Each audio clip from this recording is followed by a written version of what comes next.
Xong đó, tại đây cà phê đó.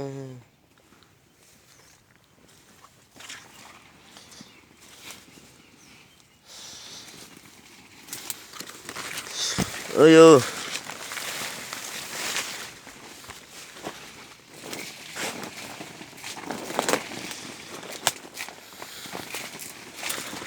Ngôi nhà là đây cà phê đó, chơi giờ đó.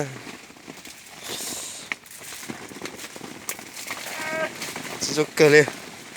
Đây cà phê đấy. Ôi giờ có đây cà phê rồi. Đây cà phê ơi. Cái đấy nó lâu mà giải phun à? Inu mà tao sắp buồn tao có số đây canh nhau. Sắp buồn tàu.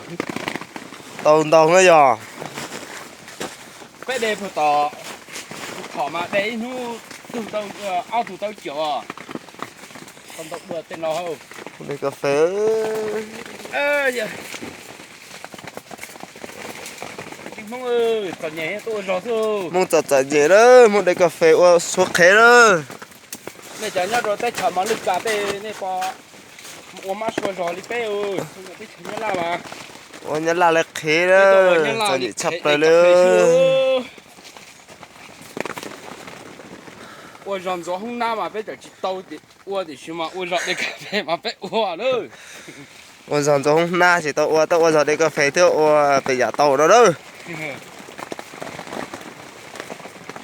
Đây mà tôi thấy đây cao thế mà lột sách tàu kia ơi. Đây tụi mà chu thì tụi mình giờ đây mình giờ mà chỗ chua đây mà chỗ chua đó.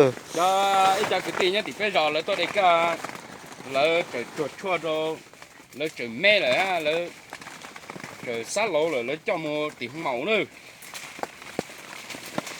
Cà phê mà ua rong sao đó. Nếu nó mà biết tôi rồi mà giờ biết chúng mà đại ai ly ha mà đại ai ly đại lâu thì đại bắt bắt chặt tua đó nhớ là thì đại chính mình thừa mà ôi tao rồi đi ơi Nên đấy ơi, nên cỏ đó sắc kìa. Ít tay kỳ sinh gió thôi nữa, nó khó chim mồng tàu hơn nữa, tiếp tục đây cà phê nữa. bây giờ không nhớ là cái tôi đen nữa nè cái tôi đen nữa là khó rồi Nó sẽ nhớ dấu đó.